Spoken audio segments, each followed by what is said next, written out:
ADN Podcast. ADN Podcast. Voces con contenido. Somos iguales, somos diferentes. Somos 19 millones de temas por conversar. Somos País ADN, con Aldo Schiapacase y Piedad Vergara. Buenos días, ¿cómo están? Muy bien. Vamos a empezar hoy el programa de manera especial. Como día ¿Ya? viernes, ¿no? Piedad, ¿Ya? dedícale un minuto a tu padre. ¿En serio querés que haga eso? Sí. Porque lo hicimos para el Día de la Madre y me parece Es sumamente verdad, es injusto verdad. que no lo hagamos para el Día ¿Lo del hicimos Padre. para el Día de la Madre? Lo Lo hicimos hicimos para el Día de la Madre. La Gaby, sí. Lo hicimos. Dale, Un minuto es mucho, pero a ver. dedícale 10 segundos a tu padre. Yo creo. Puede ser que yo no haya estado. A mi papá no sé si me está escuchando ahora, pero Va nada, que- va darle que- las gracias infinitas por todo lo que me ha dado. Partiendo por mi educación, casa, cariño. Yo soy más papona que mamona. Así que siempre he tenido una relación muy especial con mi papá. Es mi padrino de confirmación, de hecho. Soy católica, así que... Soy católica y ¿Se qué, puede como eso? decía ¿Soy Claudia. católica y qué? ¿Sé que mi papá sea mi padrino? Sí. Para la confirmación, sí. De hecho, mi hermana me copió. Así de... así de se puede. De paponas. Así de papona, sí. Así que un cariñoso saludo a mi papá. Estamos planeando su día con mis hermanos el día domingo, todos muy organizados. No esperaba menos. No, por supuesto. Ustedes la personalidad que conocen es gracias a mi papá. Porque, claro, las raíces Esto. Esto es mi papá. Las raíces de mi madre, a la que adoro y también le hice un homenaje en su momento, vienen de Concepción. Entonces hay una personalidad mucho más crítica. ¿Has visto que Concepción es como el Portland de Chile? No una digas ciudad- eso que está Rodrigo Sandoval. No, Rodrigo Sandoval está escuchando y yo soy full fan de Concepción, pero tiene esa cosa así que yo admiro mucho. Pero mi papá es amigo de todas las personas en la calle, está suscrito de socio colaborador de todas las fundaciones que puedan pasar, teniendo otra... Bueno, así que hacerle un homenaje por ese optimismo a prueba de todo, alegría y simpatía que hace que la vida tenga sentido y poner bien ahí las prioridades de donde están los afectos, están los tesoros. Así que un saludo al papá. Cristian. Yo también agradecimiento infinito por su testimonio, por su entrega y por la nobleza. Yo creo que lo que más caracteriza a mi padre es la nobleza, que es algo que no es tan fácil de explicar, si se quiere, porque la nobleza como que se percibe, es una cosa que no... Y que se ha ido perdiendo con el tiempo. Como valor, digamos. Sí, estoy de acuerdo. Y la nobleza tiene que ver con lealtad, tiene que ver con altura de mira y tiene que ver con una integridad que de alguna manera contagia. Y eso yo creo que es lo que más caracteriza a mi padre, que es muy distinto a mí. Él es ingeniero, él no entiende por qué yo estoy metido en la discusión pública, me apoya en un 100%, pero dice, hijo mío, no sé si mucho. Pero la verdad es que es un agradecimiento y ojalá que mis hijas en algún sentido puedan decir lo mismo de mí. Aldo, tú. Tu padre no nos acompaña, pero también puedes decir algo tú Pero como un papá. homenaje a él como papá. Mi padre era un gallina. Y lo digo ahora que estamos en el Mundial, porque no era capaz de ver los partidos de Italia. Entonces me ponía a mí frente a la tele y él se iba a hacer cualquier cosa. Que se ponía nervioso. A mi papá le pasa lo mismo, ¿no? El 70, antes que ustedes nacieran, incluso, jugó Italia con Alemania, un partido inolvidable en el Mundial de México, que ganó Italia 4-3, y yo tenía que correr casi una cuadra, porque él se fue a hacer un trabajo, no sé, para ir cantándole los goles. Entonces, cuando Alemania arriba se deprimía, y así lo mantuvimos hasta el 2006, cuando Italia fue campeón, que no se atrevió a ver el partido final. No. No se atrevió a ver el partido final, ¿cachai? ¿No? Oye, y qué grandes tiempos para las mujeres ver esos partidos. A las mujeres que les Exactamente. parece atractivo ver fútbol. Es que Y Baggio. respondiendo a esa tradición, mi viejo se murió el día de la final del 2018. ¿En serio? Sí. Entendiendo que era la última vez que Italia iba a participar en un mundial. No, Donnarumma, yo le tengo fe. Va a volver y Perdón. ahí podremos hacer un homenaje a tu padre. ¿La final de qué mundial? ¿De ese? El 2018 en Ah, el Rusia. 18. No, Italia quedó eliminado rapidito. Ya no estaba en los mundiales.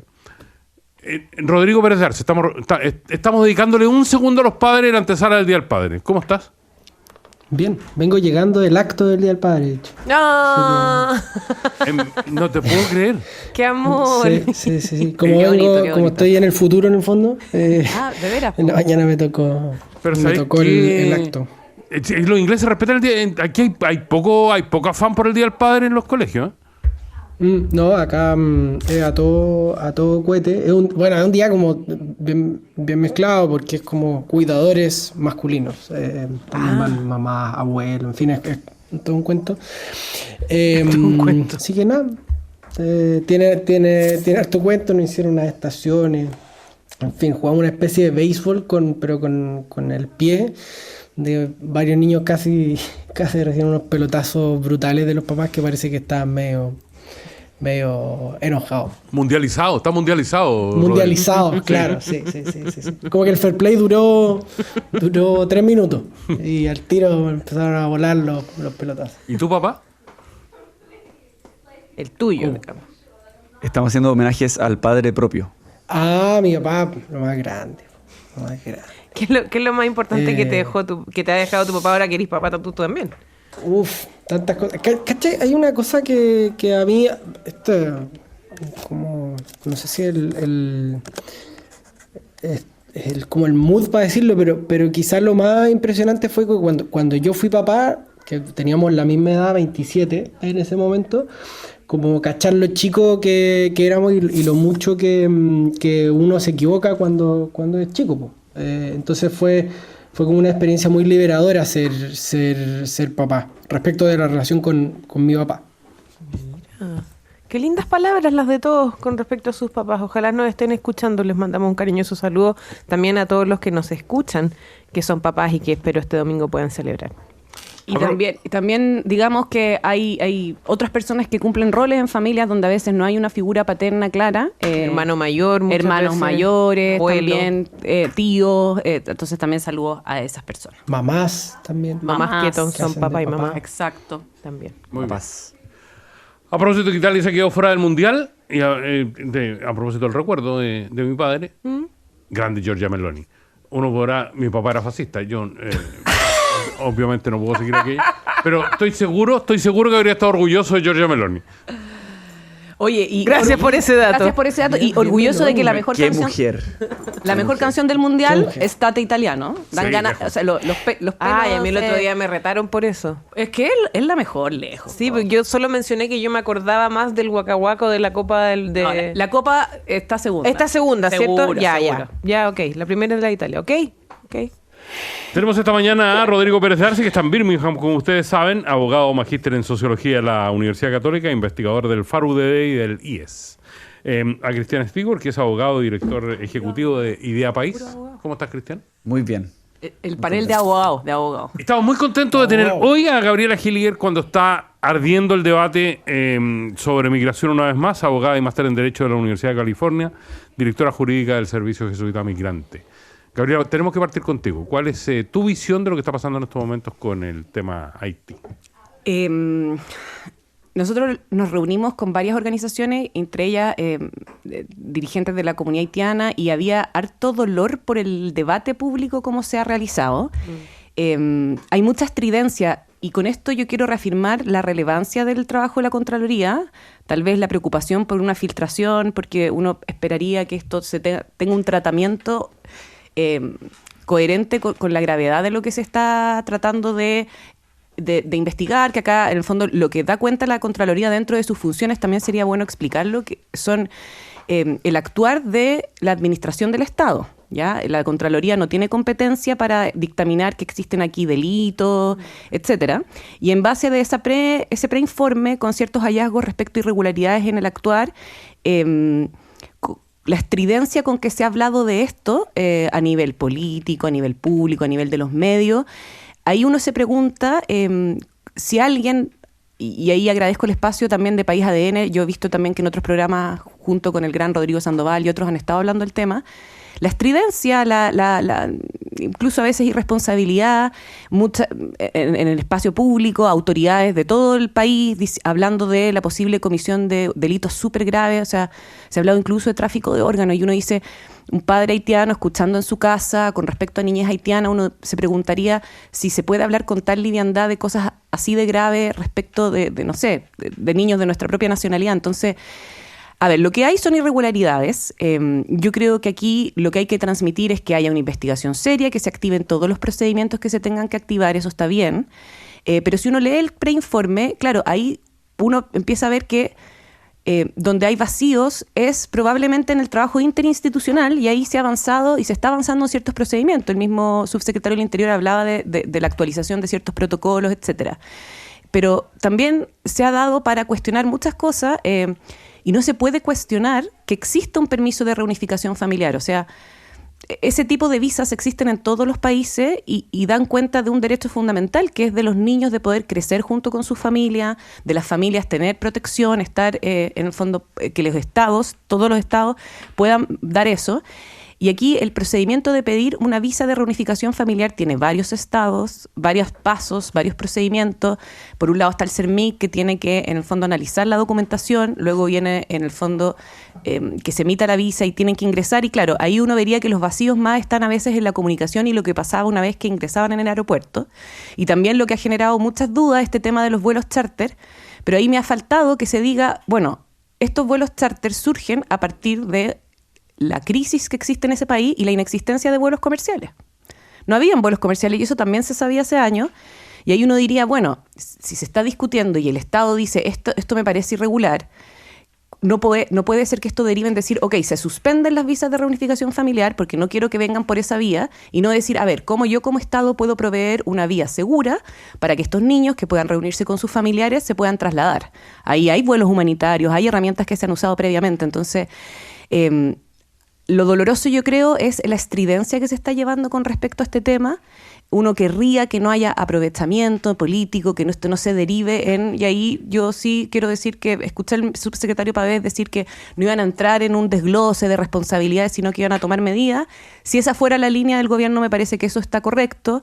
Creo que poner a la ministra Wolf a evaluar un plan para efectivamente ubicar estos 64 casos que según la Contraloría, y ver también ahí ciertos protocolos, de las noticias dicen que han aparecido algunos, y porque probablemente hay cambios de domicilio, pueden haber familias que hayan salido del país, pueden haber niños en donde hay vulneraciones de derechos y ahí tienen que operar todos los procedimientos.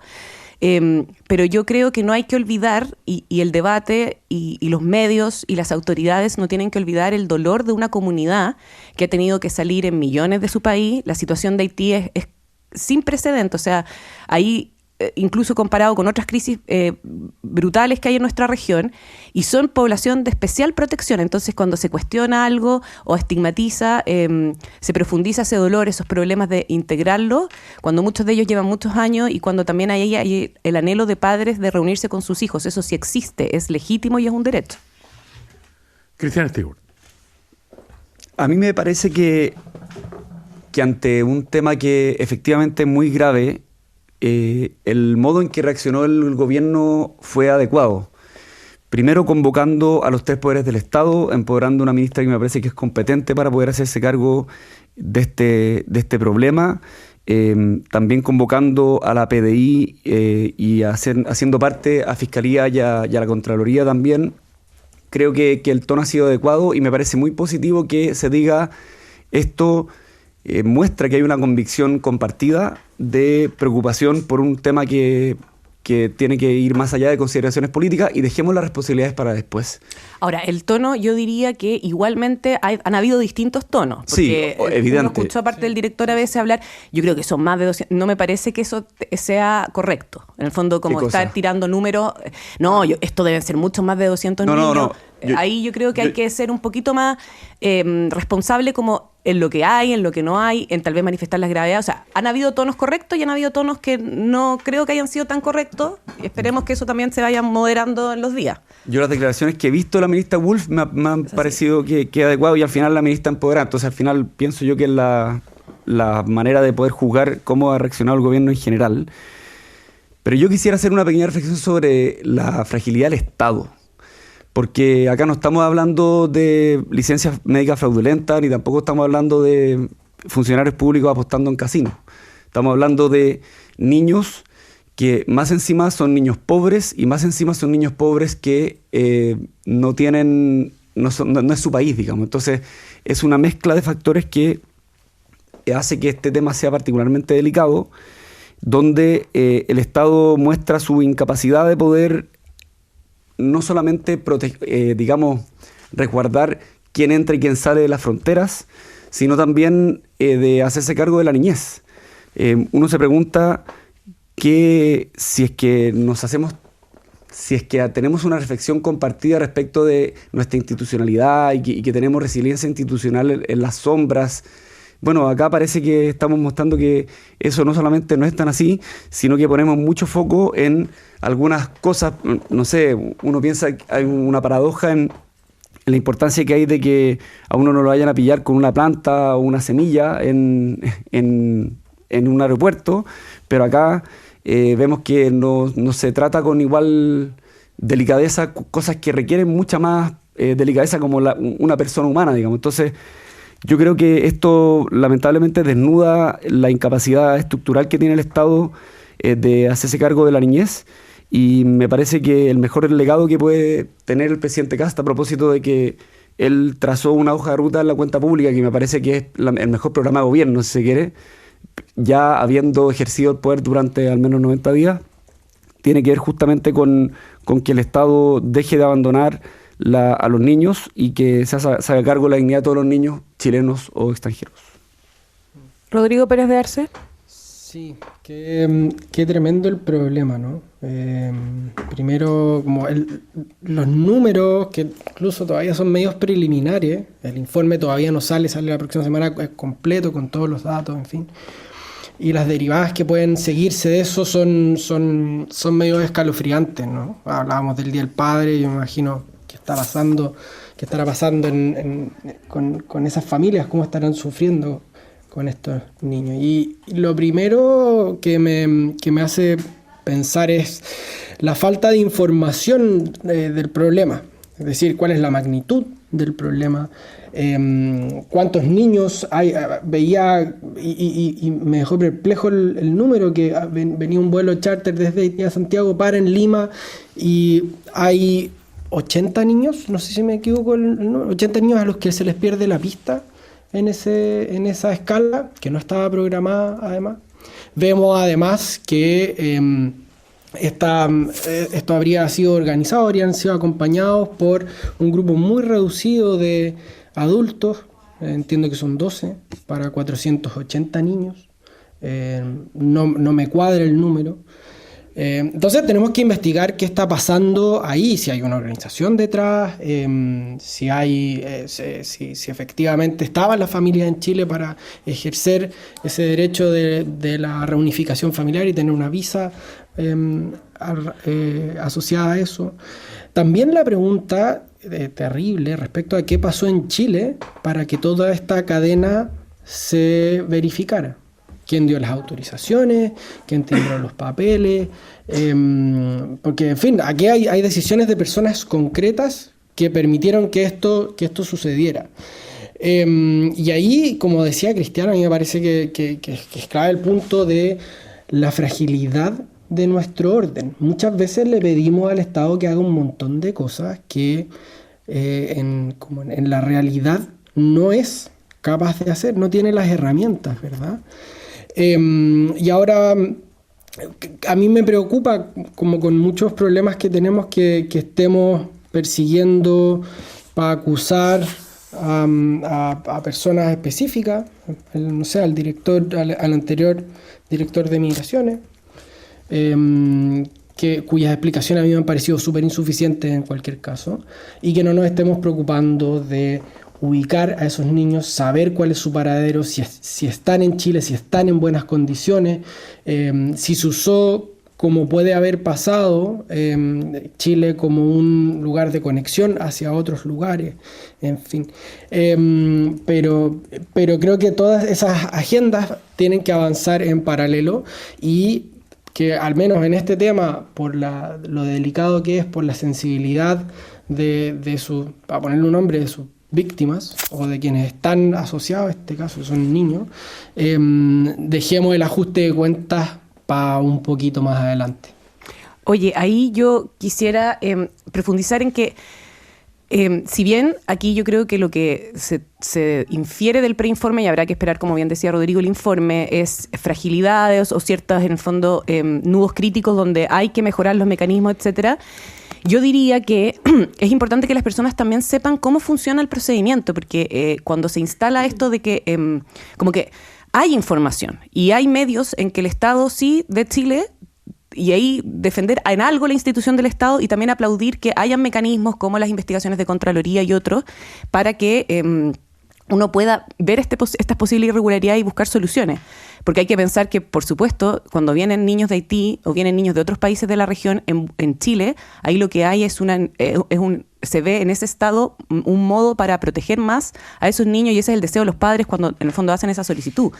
La solicitud de reunificación familiar se hace por la persona que tiene que acreditar que es el padre o madre de un niño menor de edad, y este padre o madre tiene que tener o la nacionalidad chilena o ser un residente definitivo, o sea, es una persona que ha tenido una trayectoria migratoria de años comprobando cierta solvencia económica en el país.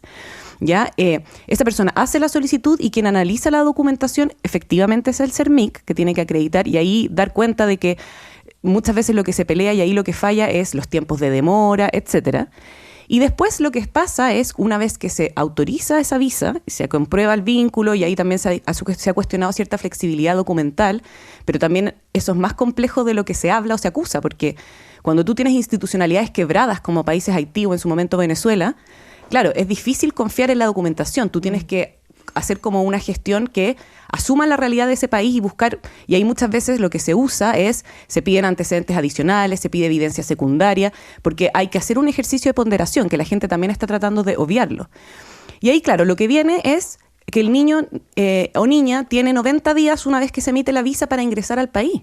Y el problema cuando tú no tenías vuelos comerciales o modos regulares de asistir es que la comunidad haitiana quedó abandonada a su suerte de cómo hacíamos para que esto se concretara. Como en un limbo. Quedaron en un limbo. Y entonces también aprovechar que hoy día están los ojos puestos en este tema, que se sabe hace años.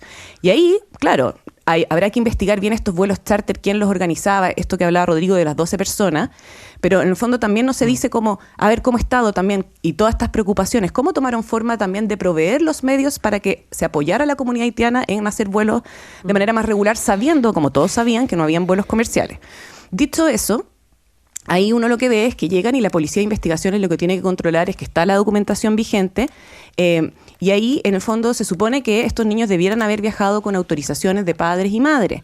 Y ahí uno dice, claro, siempre puedes encontrar casos en que puede haber documentación, se está hablando de posibles casos con el consulado, pero a partir de esos casos específicos lo que hay que revisar son los mecanismos y procedimientos, y de ahí, en el fondo, claro, las acciones de seguimiento, y ahí uno dice, bueno, el preinforme de la institucionalidad lo que emitió es, hubo visitas de parte de las oficinas locales de la niñez a los domicilios de estos niños.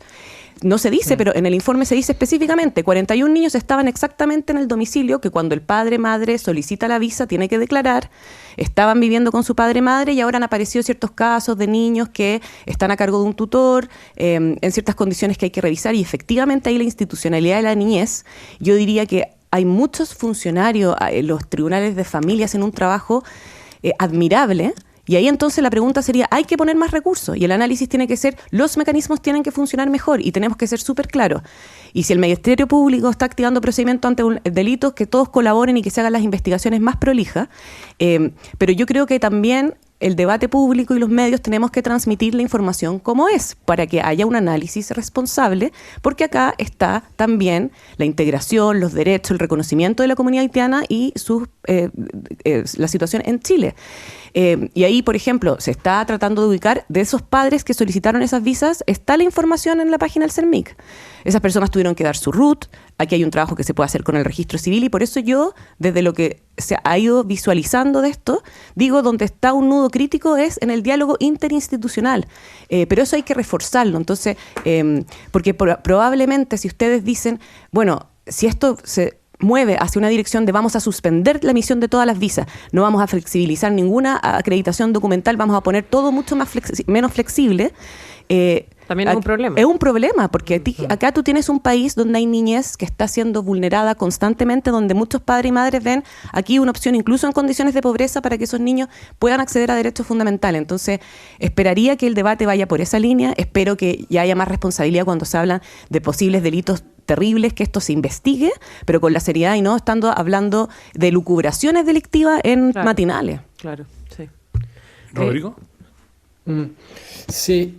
No sé, es que es tan complicado porque nos falta mucha información. A mí lo que me preocupa muchísimo es la dimensión institucional que detrás de todo esto. ¿Como que falló? Claro, ¿en qué parte, en qué punto se falló? Claro, o sea, y quiero volver, porque decir que falló o las instituciones fallaron a veces es desviar, como que poner el ojo demasiado en la estructura. Yo creo que aquí sí hubo decisiones específicas de personas individuales que va a haber que esclarecer que si es que influyeron o no en este flujo fuera de lo común de niños haitianos. Digamos, hay un dato que entre 2022 y 2025 aumenta ese número respecto a la tendencia histórica. ¿Qué pasó ahí para que eso sucediera? Hay especulaciones bien serias. Hay una denuncia en el Ministerio Público respecto a que aquí habría habido eventualmente cohecho, es decir, que se le pagó a un funcionario, una funcionaria, para obtener autorizaciones que de otra manera no se hubieran obtenido, ¿verdad? Y aquí es complicado porque claro, aparece como la tentación de hacer tanto, anotarse puntos corporativos, es decir, el gobierno anterior fue un desastre, o hacer defensas corporativas. A la inversa, ¿verdad? Y en eso yo sí veo un problema, y en particular me han llamado la atención el cruce de declaraciones entre el ex director de Migraciones y el actual director de Migraciones. Respecto, en particular, porque me llamó la atención el tono, a este acuerdo del Congreso que habría solicitado flexibilizar los requisitos de entrada. Pero después aparece que se trata de un caso o de una serie de hipótesis diferentes. Entonces, esto que esté volando la información y que cada uno esté un poco defendiendo su propio pellejo, creo que no ayuda mucho. Creo que no ayuda mucho y no ayuda a entender aquí en concreto qué pasó, quién falló, qué decisiones se tomaron mal. Y que eso, insisto, corre en paralelo a ubicar a los niños faltantes, si es que están en Chile o si están en el extranjero. Ahí solo quiero sumar para matizar de que en el fondo yo creo que acá hay que escuchar a las... empezó la pausa. Habla sobre la música. Abro sobre la música. Pero breve. Breve. Ya. A ver, de todas maneras hay que investigar y se aplauden las comisiones de investigaciones. Ese memorándum que surgió de flexibilización documental efectivamente surgió de una petición transversal de diputados y parlamentarios de todas las clases políticas por un problema humanitario, porque aquí estamos ante un problema humanitario. Y también con respecto al número de aumento de visas de reunificación familiar para quienes en el fondo trabajamos en el sistema, de todas maneras hay que investigar si hay irregularidades y ser súper firme para proteger algo, que es en el fondo la relevancia de este permiso. Y esto también puede ser explicado con el factor que la residencia definitiva es como un paso cúlmine de la trayectoria migratoria de una persona, y por tanto cuando en el fondo aumentan los números de residentes definitivos, aumenta el número de posibles peticiones de reunificación familiar, porque se requiere acceder a ese estatus para pedir a tu familiar. Entonces, también decir eso porque como han habido tan elucubraciones o especulaciones, ahí lo hablábamos bien con mi directora nacional del SJM, hay que tratar de poner también la evidencia y cómo funcionan las cosas y también hablarlo con la ciudadanía para transmitir calma, moderación y responsabilidad de que esto avance, que las investigaciones se realicen, pero con un debate que esté de acuerdo a la evidencia, al marco normativo, que es lo que siempre uno quiere proteger. Cristian, prepárate, porque creemos con piedad que nos tienes que explicar en el segundo bloque una de las grandes contradicciones del momento. Cómo en el medio de una discusión por una acusación constitucional, un grupo transversal de políticos parlamentarios está preparando una modificación en la Carta Fundamental para elevar los requisitos para presentar una acusación constitucional. En un rato más, en el Congreso de Santiago, Javier Macaya, Andrea Valladares, Luciano Cruzcoque, Vlado Mirosevic, Paulina Bodanovich, Diego Ibáñez y Beatriz Sánchez van a presentar esta reforma constitucional en circunstancias que que ahí en ese grupo hay quienes van a votar a favor y en contra de una acusación constitucional que está en trámite. Bien transversal. Contrata tu seguro de auto con Seguros Líder BCI y obtén un 45% de descuento en las 6 primeras cuotas del primer año, deducible 3 y 5, porque no es lo mismo ahorrar que ahorrar en serio. Solicítalo en sucursales en segurosliderbci.cl o llamando al 600-380-0010. Con Líder BCI ahorra en serio, ahorra todos los días. Con Claro vive el fútbol en 4K. Si eres cliente TV Claro, disfruta Chilevisión 4K con 4 veces más definición. Y si aún no lo eres, cámbiate al doble pack premium de Claro y vívelo como nunca antes. Claro. Y Locker Medical de Malete, que es una solución creada para que los pacientes puedan retirar sus medicamentos en centros de salud de forma segura y privada, porque cuando se trata de salud, la tecnología debe estar al servicio de las personas. Conoce más de este servicio en maletec.cl. Hay una nueva generación de empresas más ágiles, más rápidas y más inteligentes. Son las empresas agénticas. Con Defontana integras inteligencia artificial que automatiza, anticipa y mejora tus decisiones. Porque esto no es el futuro, es ahora. Cambia tu cabeza con Defontana. Es que llama mucho la atención que todo el mundo encuentre que las acusaciones constitucionales están, son extremas, que polarizan, que muchas veces no tienen demasiado sentido, pero las seguimos presentando de manera generosa y transversal, porque ha pasado en todos los últimos gobiernos, Cristian, ¿no? Efectivamente, yo encuentro que es un abuso de poder absoluto. Me parece que es una vergüenza porque no se hace el trabajo que hay que hacer y se echa mano a una herramienta rompiendo el sentido de esta misma herramienta, que tiene mucho sentido. Tiene razón de ser, evidentemente, tener o contar con una acusación constitucional, obvio que sí. El problema es cuando se hace lo que se hace del modo chabacano que se ha realizado. ¿Cómo se han usado las acusaciones en el último tiempo? Así es. A mí me extrañaría mucho que estos parlamentarios, porque entiendo que hay senadores y diputados que presentando esta propuesta de reforma constitucional voten a favor de la acusación constitucional. Me parecería ridículo. O sea, es absolutamente contraintuitivo, contraproducente, no sé, es contradictorio, no tiene ningún sentido. Yo pienso que respecto a la acusación constitucional en sí misma, he ido avanzando en mi postura y se ha puesto cada vez más dura, de que me parece que no tiene ningún sentido.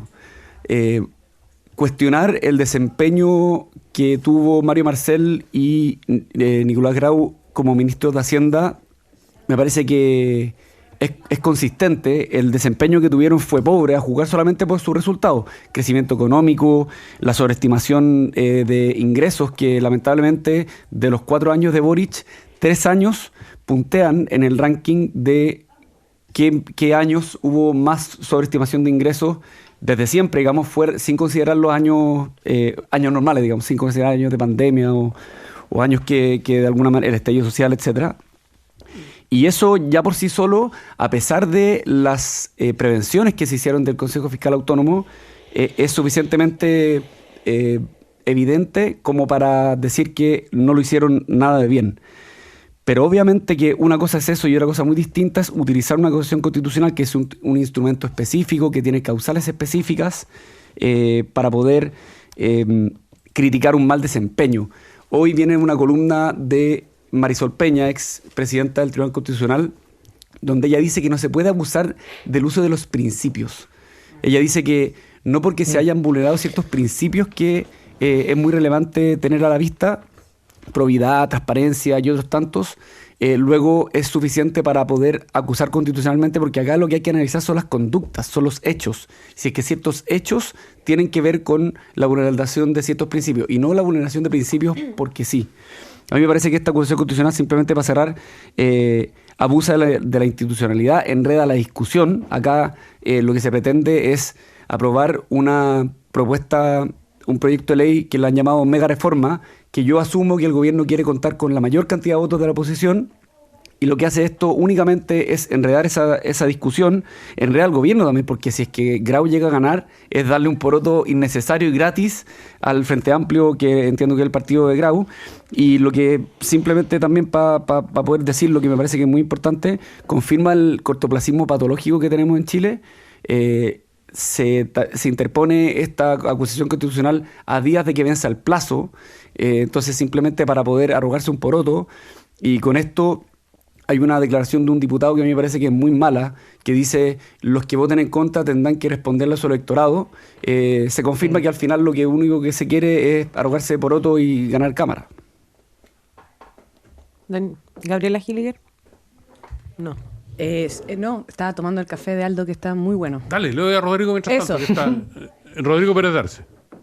Sí, a ver, yo coincido en líneas generales con lo que dijo Cristian, ¿verdad? Si uno mira lo que dice la Constitución respecto de las acusaciones constitucionales a los ministros de Estado, la línea es infringir la Constitución o las leyes o dejarlas sin ejecución, y una serie de delitos bien graves como traición, malversación de fondos públicos, etc. Y entonces uno puede dividir el análisis en dos partes. Uno, la acusación en concreto a mí me parece que no tiene mucho ni pies ni cabeza, y por algo hubo que esperar 3 meses, y casi exactamente 3 meses, que es el plazo que establece la Constitución, para que se presentara. Y si la violación a la Constitución hubiera sido tan flagrante, esto hubiera tenido que estar listo mucho antes, ¿verdad? Y además toda la puesta en escena, las declaraciones que siguieron esta puesta en escena, a mí me parece que están pensadas para generar un punto político, para mostrar que el gobierno anterior lo hizo todo mal, lo hizo todo terrible, y para clavarle un puñal a Nicolás Grau particularmente. Y yo creo que eso además se confirma si uno mira la trayectoria del Partido Nacional Libertario en particular, y de una parte no despreciable del Partido Republicano.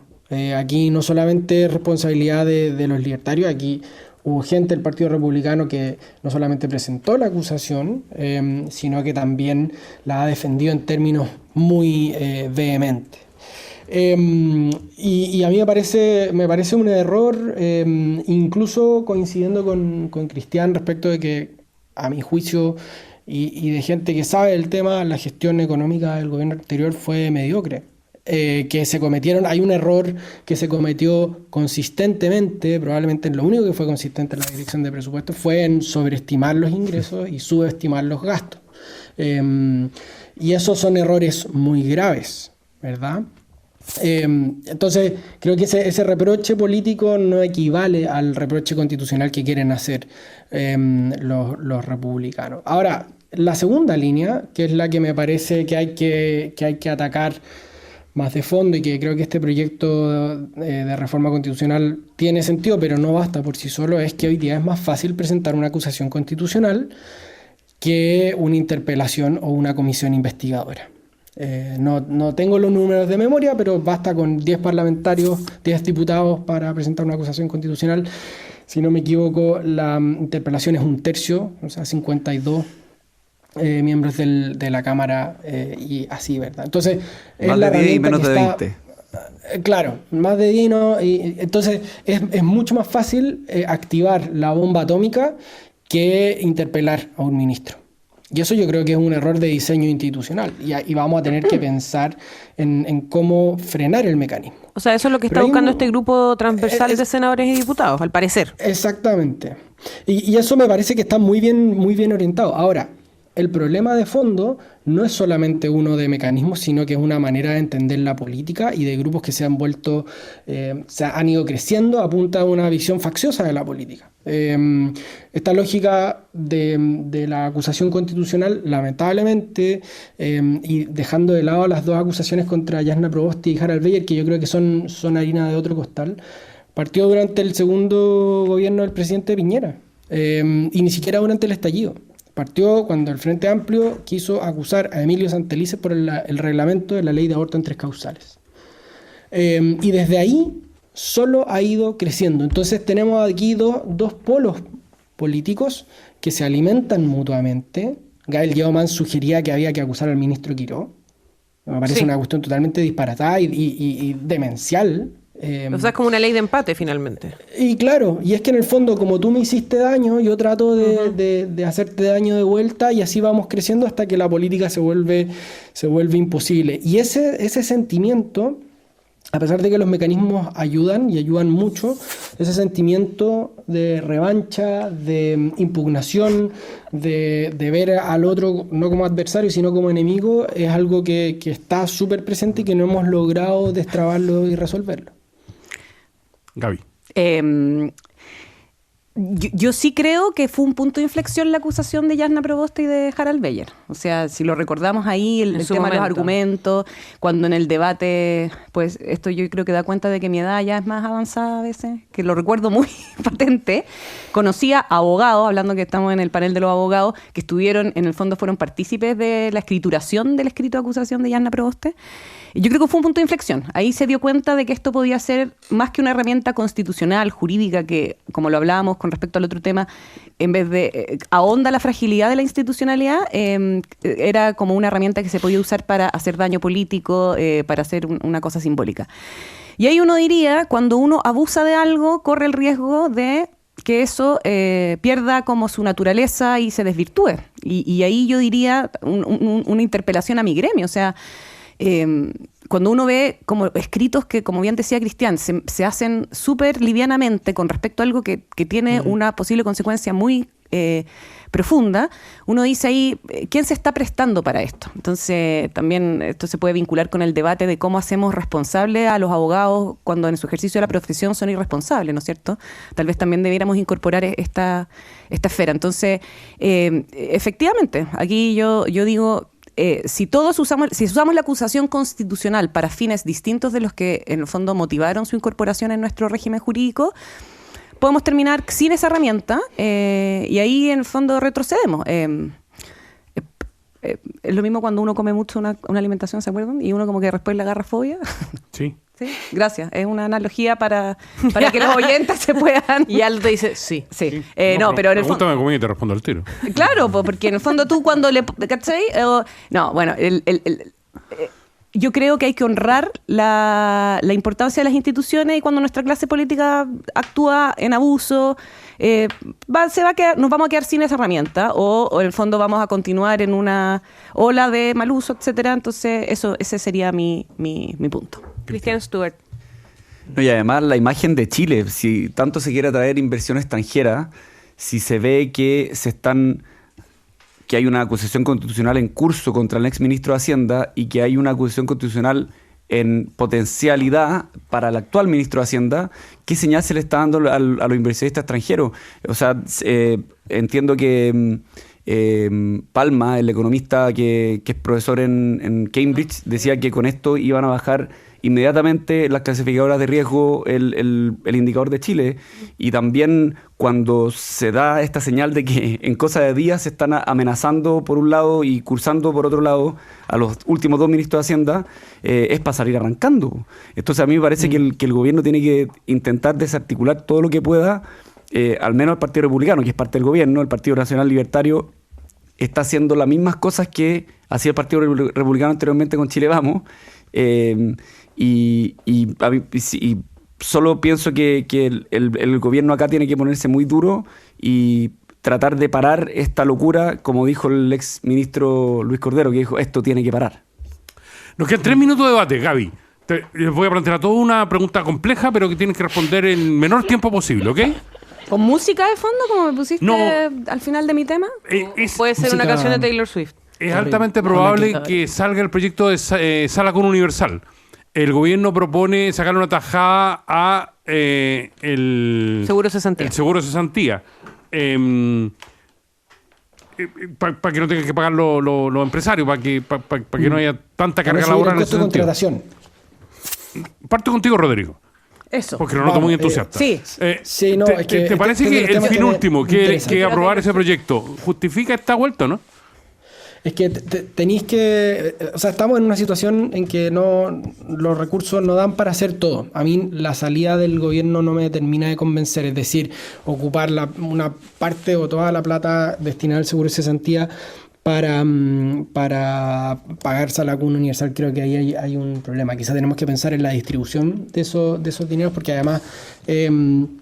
parte de los propósitos del proyecto de reconstrucción es aumentar la contratación formal, y además súmenle otro debate que viene, que se esbozó ayer, que es el tema de la indemnización a todo evento, que eso eventualmente podría disminuir la presión, pero yo creo que hay un tema ahí bien jodido, ¿no? Porque de verdad no alcanza y tú no quieres seguir subiendo el costo para las empresas, que además va a ir subiendo con la reforma de pensiones. Y con las 40 Vamos a ir horas. aumentando la cotización. Y con las 40 horas. Efectivamente. Entonces, ese problema es un problema real, es un problema que necesita cuadrar un círculo y que la solución por ahora a mí no me termina de cuadrar. ¿Te tinca a ti, Cristiano? ¿No? Yo estoy muy de acuerdo con Rodrigo, creo que es una gran señal que el gobierno haya en cosa de meses dicho nosotros vamos con esta promesa campaña, se plantean indicaciones sustitutivas que tienen que ser discutidas, obviamente esto no es, en el fondo esto se va a seguir discutiendo y creo que es de esperar que con o sin esta fórmula particular, que la verdad es que yo estoy igual que Rodrigo, creo que no es la ideal, pero tiene que ocuparse algún mecanismo compensatorio a propósito de la ley de reconstrucción nacional que impida tener en el fondo sobrecargar la mano a las empresas, pero me parece que es una gran noticia que haya habido esta señal que dio el gobierno. Sí, un proyecto que ha costado mucho sacar por lo demás. O sea, yo esperaría que lo saquen y que la discusión sea todo lo técnica, profunda, política y que lleguen a un acuerdo que probablemente no deje del todo feliz a los dos sectores, pero avance en algo. Lo perfecto es enemigo de lo... Bueno, Gracias, panel. Gracias, panel. Rodrigo Pérez Darce, Cristian Stewart, Gabriela Gillier estuvieron esta mañana con nosotros. Muchas gracias. Hay que seguir conversando el tema de migración, como tú lo propones, Gabriela. Estamos pendientes en este Hay programa. mucha gente muy interesante a la que podemos entrevistar. Reunión post pauta. No te subas el carro, no es que podemos entrevistar, pueden entrevistar, digamos. Estamos a 3 Que segundos pueden de abrir un entrevistar nuevo ustedes, yo programa. les puedo dar unos A ver, nombres. Muchas gracias, Gaby. Gracias, Rodrigo. que estén muy bien, cuídense. Rodrigo, ¿está hinchando por Inglaterra en el Mundial o no? No, me hinchó por Colo-Colo. Muy bien. Gracias, queridos, por la altura del debate de hoy. Esto fue País ADN, con Aldos Quiapacase y Piedad Vergara. Conversación, actualidad y los temas de hoy. ADN, la voz de todos para todo Chile.